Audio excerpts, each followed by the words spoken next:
Welcome to the Interstellar Age.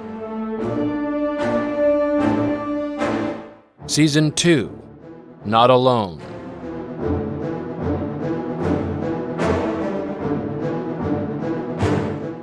Episode 6, Scramble for the Stars, 2105 to 2248.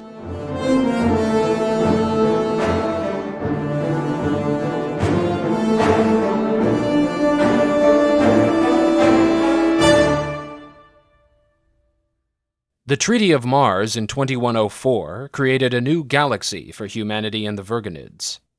Suddenly, the 11 light-years between Sol and Ross 128 felt less like an unbridgeable cosmic gulf and more like a sea voyage in the age of sail, a long, dangerous, but achievable adventure. Cooperation between the two species could now extend beyond scientific and cultural exchange. Trade between the two worlds could begin in earnest. Indeed, once the revolution that was star drive proliferated, the space between Earth and Virgon increasingly seemed like a very small corner of a very large galaxy, more and more of which would soon be within reach. But what would this mean? For the Virginids, the answer was obvious. For centuries, they had possessed the ability to explore and even colonize much of their local interstellar neighborhood at timescales acceptable to their unique culture and life cycle. Yet they had thus far been remarkably conservative in these efforts, by human standards. Virginids had founded small permanent settlements in only one nearby system, Lutyen's star, about as far away from them as are the Centaurus stars from Earth. While they had sent research expeditions to a number of other nearby stars, including Sol, they had not reached nearly as far as they could have in the time they had had the technology. Conversely, even with star drive technology in its infancy, humans were chomping at the bit to explore and settle as far and as fast as possible. Debates raged in the GDA assembly, national parliaments, and living rooms and coffee shops across the Earth over just what form that exploration should take.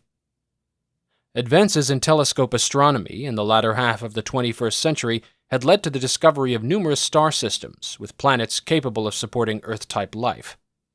After the Treaty of Mars, this growing catalog was merged with a Virginid database of stars capable of supporting Virgon-type life, to which they had also begun adding Earth-type planets in the late 20th century TSD.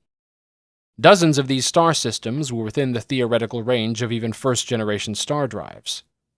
Nor did star drive enable only interstellar travel. Ross 128 had never been an especially resource-rich system, and most of it had long since been exploited by the industrious but frugal Virginids. Sol, on the other hand, was exceptionally rich in mineral, metal, and gaseous resources. Many of these would prove vital to the burgeoning starship-building industry, which would then enable interstellar exploration and colonization at scale. But these resources were all concentrated in the outer system, mostly in and beyond the asteroid belt, a long journey by pre-first contact standards. Now, with light star drives fitted onto intrasystem mining and cargo ships, the exploration and exploitation of those vast resources was set to explode. Anticipating this development, a number of private space exploration firms were founded or vastly expanded their operations after first contact. Chief among these were the venerable SpaceX, founded in the USA in 2002, Venture Star, founded in the EU in 2079, Off-World Industries, founded in Taiwan in 2091, and Surya Commercial, established in India in 2098. These four firms already had contracts and licenses from the GDA to exploit resources within the Sol system. Now they wanted to use star drives to ramp up that process. That was an attractive prospect to a perennially resource-hungry GDA. But if civilian corporations were given star drive technology, nothing would theoretically prevent them from using it to travel to other stars. That raised the great question: how should humanity explore the galaxy? Would it be a centrally controlled government effort, or would it be a haphazard, individualistic affair, with governments, corporations, even private individuals venturing out as, when, and where they pleased? Proponents of the latter approach cited the ideals of freedom, liberty, and private enterprise on which the GDA was founded, the ideals for which millions had fought and died in the Third World War. On a more practical level, widespread private adoption of star drive technology would facilitate a much more rapid development of colonies, resources, and scientific research beyond Sol, ensuring a lasting foothold for humanity in the galaxy. Champions of a centralized approach argued that, while it would undoubtedly be slower, this was no bad thing. Despite advanced telescope and radio astronomy, almost nothing was known of what was really out there in the galaxy, a fact proven by the existence of a complex spacefaring civilization, the Vergonids, existing right next door for centuries without our knowledge.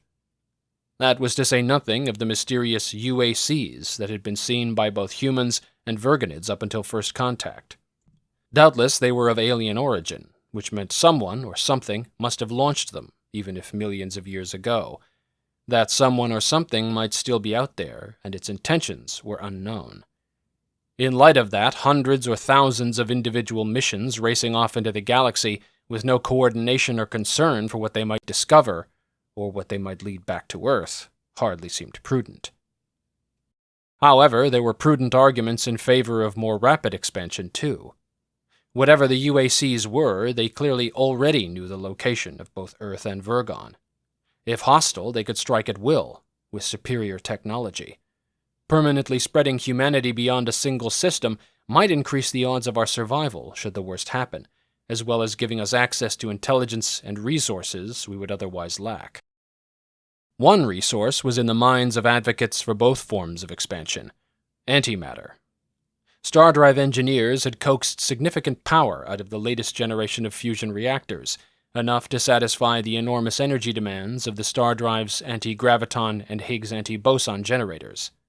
But those energy demands scaled logarithmically with the starting mass of the vessel, and while the velocity of star drive was theoretically limited more by sensor resolution and computing speed than power generation, range was limited largely by fuel and resource consumption. Larger ships would be required to support long-range colonization missions. Those larger ships would require more power and more fuel. Even with recent advances in fusion technology, star drive operations burned huge quantities of deuterium helium-3 fuel over time. The technology to allow lone ships to easily scout for and harvest these resources from uninhabited systems had not yet been developed, and the effective range of first-generation star drives was too limited to allow these kind of stopovers regardless. Thus, unless a more efficient means of power generation could be developed, the range of interstellar expeditions would remain limited. Matter-antimatter reactions might provide that efficiency. Physicists on both Earth and Vergon had been producing antimatter artificially for decades and centuries respectively, but only in microscopic quantities. Meanwhile, only a handful of known sources in the galaxy produced enough antimatter naturally to be strategically useful. In particular, microquasars and neutron stars. Of the two, microquasars would be highly preferable. Large quantities of antimatter were theorized to be produced at the event horizon of the binary black hole, where it consumed and annihilated the stellar material of its twin star. But those same conditions would make it extremely hazardous to harvest said antimatter, requiring a stellar engineering project of unprecedented scale and sophistication. Such a project would be all but impossible thanks to another problem: distance. The closest known microquasar to Sol and Vergon was LSI plus 61303, over 7,000 light-years away. The closest known binary system, including a black hole, which might have been a microquasar, was V616 Monocerotis, nearly 5,000 light-years away, both well outside the range of early 22nd century star drives. By contrast, neutron stars produced relatively low quantities of antimatter, but while harvesting it would present its own unique challenges, they would pale in comparison to those posed by a microquasar. And the closest neutron star to human Vergonid space was PSR J0108-1431, only 424 light-years distant. Despite the challenges, finding a way to pursue both options would increase the chances that one would succeed. The success of any large-scale colonization efforts might depend on it. As few as the options for antimatter mining were, there were as many potential targets for colonization on the board. The most promising candidates revealed by long-range surveys were Gliese 357, 51 Pegasi, HR 8799, and Kepler 10. All had been proven to host planets with Earth-like atmospheres, all of which were free of industrial gases, meaning they likely did not host complex civilizations. But automated and manned surveys of these and other systems would be required before any more concerted efforts could begin. After the experience of the last century, everyone knew that the government alone would not be able to pursue this many prospects on any reasonable timescale. However, the GDA initially proved reluctant to countenance private involvement in space exploration. The Security Council prohibited any non-governmental interstellar expeditions through the 2120s, even as private operations in the outer solar system expanded significantly. The Big Four private firms brought a joint suit against the GDA over these restrictive regulations in 2124, citing multiple elements of the GDA Constitution governing freedom of movement and private enterprise. After a long legal battle, the Allied High Court ultimately ruled against the Council in 2127, ordering the GDA to repeal the restrictive regulations. For a while, the GDA kept the genie in the bottle by refusing to license star drive technology, or making the requirements for acquiring it burdensome. But by then it was too late. Most of the Big Four were able to design and manufacture their own star drives by 2129. The independent proliferation of the technology finally convinced the GDA that a compromise had to be reached. That would allow them to at least exercise some control over the process. An accommodation was reached between the government and the Big Four in 2130 to divide responsibilities. Certain stars were marked out for government colonization and development, with the space corporations playing only a subsidiary role. The first wave of these were Gliese 357, 51 Pegasi, HR 8799, and Kepler 10. Other star systems would be open to potential private development, with the government playing only a light regulatory role. By the time the compromise was reached, exploration missions to the best candidates were already well underway. Initial expeditions had been launched to Gliese 357 in 2110 and 51 Pegasi in 2112.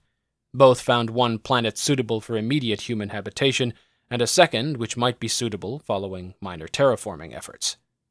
A joint human Virginid mission to the neutron star PSR J0108-1431 was launched in 2127 to determine its feasibility for an experimental antimatter mine. Larger expeditions would need to be organized before permanent settlements or mining operations could be established, which would require the expansion of the burgeoning starship industry in Sol, something that would not truly take off until after the Compromise of 2130. The first permanent human extrasolar settlement was established at Gliese 357 in 2132, in a joint effort between the GDA Exploration Corps and the Big Four. The star was rechristened Hyperion, after the Titan of Greek mythology, while the main habitable planet, the third, was named Eos. Alarmingly, shortly after the establishment of a settlement on Eos, strange, small craft began to appear in the skies and space above the colony, extremely similar to the spherical, oblong, and disc-shaped UACs that had long plagued the skies and seas of Earth and Virgon. The sudden appearance of these craft kicked off a brief panic among the colonists, who feared that an invasion was imminent. However, after weeks of observations and several near interceptions by the colony's patrol craft, the mystery ships disappeared. Future colonies and outposts would see a similar phenomenon shortly after the establishment of each, the craft appearing at greater distances from the main world as human Virginid technology advanced. The appearance of the mystery craft sparked a redoubling of efforts on the SETI front, search for extraterrestrial intelligence, by both humanity and the Virginids. Scientists hoped to discover the civilization that had launched the UACs, if it still existed. Theories circulated that the craft might be autonomous probes launched by a long-extinct civilization. At the same time, the GDA Defense Forces funded a new wave of research and development into space weapons systems, and the Assembly authorized the creation of a doctrinally unified interstellar navy tasked with defending Earth and its colonies from potential alien aggression. But it would take time for these efforts to see results. In the meantime, human expeditions to other stars were perilously alone and largely defenseless. Antimatter would ideally be a central component of any interstellar military force, both for power, as in the case of colonization and exploration, and for weapons. But progress on that front remained glacial.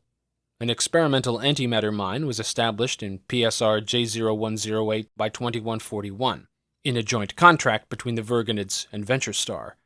However, the mine failed to extract strategically significant quantities from the star, making the outpost untenable for expansion.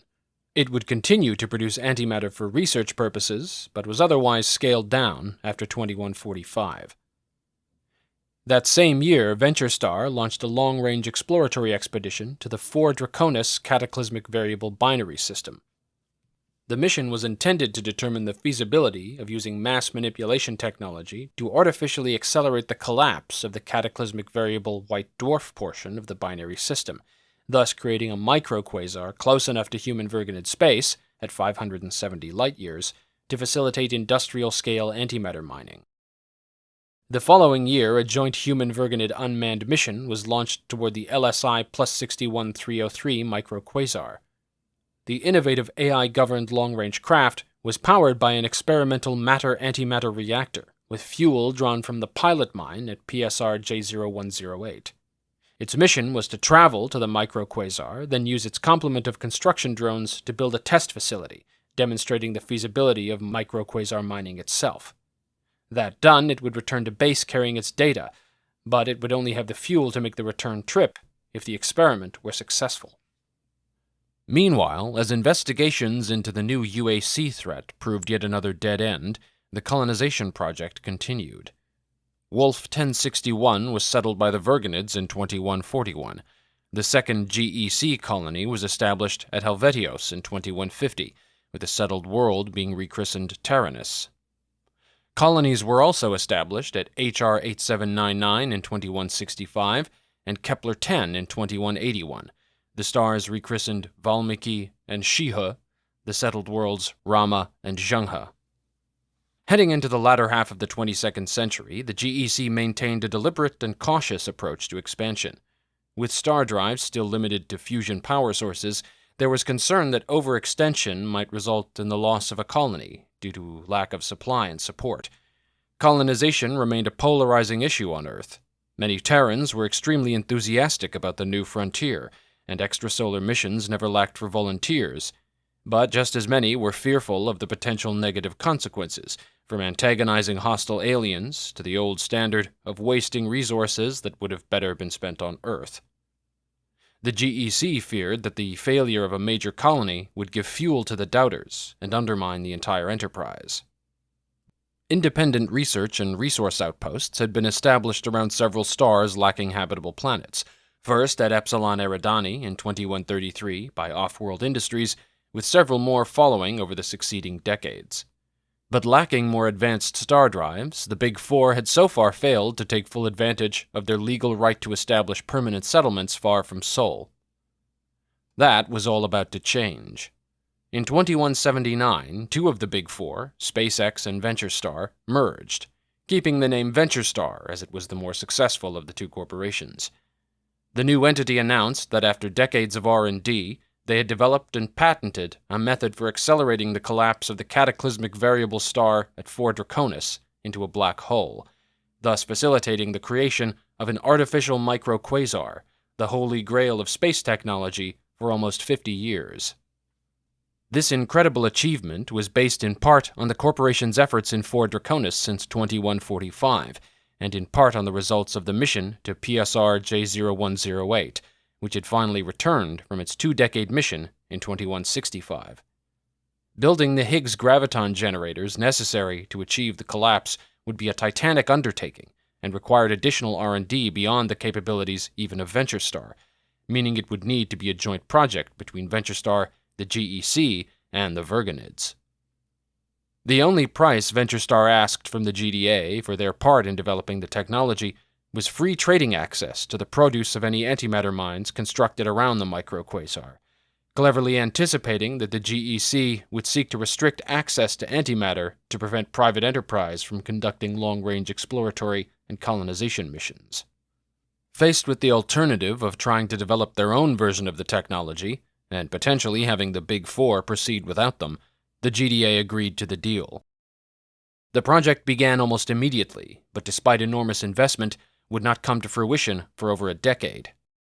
After dozens of failed attempts, tests, and near disasters, the largest engineering project in human history succeeded in collapsing the 4 Draconis cataclysmic variable binary in 2194, creating the first known artificial microquasar. The system was rechristened Ouroboros. Work on a mining complex immediately began to harvest the antimatter produced by the microquasar. To retrieve the antimatter from just above the event horizon, multiple platforms would have to be constructed, orbiting the black hole in pairs. One platform would generate a shaped graviton stream, which would pass through the zone of antimatter creation, causing the antimatter particles to flow along the band of warped spacetime into the accumulator platform, which would collect the antimatter using high-energy magnetic and mass reduction fields. This, too, was an enormous and difficult project, requiring incredible precision. The first completed pair was lost in 2196 when the accumulator platform's collection apparatus became misaligned, resulting in a catastrophic explosion. A second platform fell into the black hole in 2198, dragging its twin with it, miraculously without loss of life. But after multiple missteps and failures, a stable and operational mining pair was successfully brought online in 2204, just in time for the centennial of the Treaty of Mars. This centennial was also the occasion for the founding of the Terran Interstellar Union, a new federal state incorporating Earth's Global Democratic Alliance, which itself remained a federal entity comprising the old supranational blocks of the homeworld, and the colony planets Eos, Taranis, Rama, and Zhenghe, along with all other minor GEC-established outposts and settlements. The official establishment of this new interstellar government was timed not only to coincide with the Treaty of Mars centennial, but also, some speculated, to deter VentureStar and the other private enterprises from thinking they could establish independent colonies outside the control of an Earth-based government. Once the Ouroboros mines were operating at full capacity, industrial quantities of antimatter and the associated reactor technology began flooding human Virginid space. Private firms and the Terran Interstellar Defense Forces rushed to develop high-efficiency antimatter reactors and next-gen AI navigation systems, combining them into a next-generation star drive with a range orders of magnitude greater than the current standard. These developments at the dawn of the 23rd century finally unleashed the flood that the Compromise of 2130 had presaged. With the proliferation of much faster, longer-range star drives among private firms and even wealthy private citizens, interstellar exploration and colonization was suddenly within reach of nearly every human being. In 2205, the Terran Interstellar Development Agency replaced the GEC as the agency responsible for establishing, developing, and regulating new extrasolar colonies. It immediately tried to preempt the coming rush by having a huge swath of potentially habitable planets marked for TIU colonization, thus denying them to private enterprise according to the terms of the Compromise. In this, the new government was hamstrung by its own regulatory process. Before being designated, each new world had to be assessed by the TIDA's research branch and approved by its governing body. And even then, the designation could be challenged, requiring the relevant courts to weigh in. As a result, only a handful of systems had been successfully designated when the Scramble for the Stars began. The first private long-range permanent expedition was launched by VentureStar in early 2208. Its destination was Kepler 186, a system surveyed by the corporation 75 years earlier. The mission arrived safely later that year. The star was rechristened Venture, the fifth planet, Opportunity. This was a well-planned colonization operation years in the making, as was the mission launched by Surya Commercial and Off-World Industries in 2209. The star they reached was rechristened Surya, the fourth planet, Wa, after Off-World's founder. The success of this colony prompted the two corporations to merge as Surya Off-World in 2210. These successes unleashed a wave of smaller, sometimes slapdash efforts. Dozens of smaller corporations sent expeditions to as many stars between 2209 and 2217. Over the same period, VentureStar and Surya Off-World focused on developing their new colonies, with an eye to launching new resource and colonization efforts from those systems in the years to come. Similarly, the TIDA, having failed to prevent the flood, focused on developing its main colony systems, only setting up token outposts in the few new systems it had managed to have designated. The Hyperion shipyards began construction in 2211, the first major shipbuilding facility constructed outside the Sol system. Once completed, the yards would allow for more efficient development of Hyperion and the nearby colony systems, as well as distributing the TIU's hull-building capacity in case of an attack on the colonies. At the same time, the TIU began to tighten its political and economic control over those colonies, restricting their ability to expand, explore, even trade beyond their home systems. The increasing regulations regime and the growth of the central government's power did not sit well with certain elements of the TIU population. The flood of settlers from Earth to the official colonies began to slow in the late 2210s. The slowdown was matched by a rapid increase in emigrations to the newly founded corporate colonies, many of which offered considerably more economic freedom, as well as ample signing bonuses, to new settlers. At the same time, an entirely different phenomenon picked up speed. Disgusted by both the power of the Earth government and the unfettered growth of the corporate colonies, citizens groups in the TIU began banding together to fund and launch their own private colonial enterprises toward distant, unclaimed stars in the opposite galactic direction from the main route of corporate and Terran expansion. At first, these groups came mostly from Sol, with the greatest overall number launching from Earth itself, but a higher percentage of the populations of Luna and Enceladus participating. These moons had once been the frontier, but were increasingly the metropole relative to the extrasolar worlds. Those in search of adventure were forced to look further afield. Eventually, even second-generation colonists from Hyperion, Helvetios, and Valmiki began to pick up stakes and seek out independent worlds, free from the increasing control of the TIU. These wildcat settlers had enthusiasm and ideals, but oftentimes little else. Most of these independent colonies failed. Technically habitable planets turned out to be inhospitable. Poorly resourced colonies ran out of food and fuel. Accidents befell colony ships hundreds of light years from any friendly port. Some of these failed colonies returned to Terran space. Others died, their remains discovered by later waves of settlers. Still others were never seen nor heard from again. The first major wildcat settlement to succeed was a joint venture launched from Earth and Eos in 2225. Reaching the HD 197027 system late that year, the colonists renamed the star Frontier and the third planet Freedom. It was a hard world in those days. The habitable zones vacillated between blistering heat and freezing cold several times in a planetary year, and dangerous, aggressive wildlife large and small. But it also possessed all the resources necessary to sustain a large human population, and the system was ripe with the raw materials needed to maintain an industrial base. The colonists on Freedom pioneered several terraforming methods that helped them survive in those harsh conditions. Their success encouraged more wildcat colonies using similar methods, many of them settling in the same stellar neighborhood as Frontier. This was more than the TIU had bargained for. Coexisting with a few corporate colonies was one thing. Watching as a wave of barely connected, unregulated civilian settlements washed across the stars was another. The TIU first tried to starve out Frontier by drastically restricting all trade with the system, or with any other wildcat colony.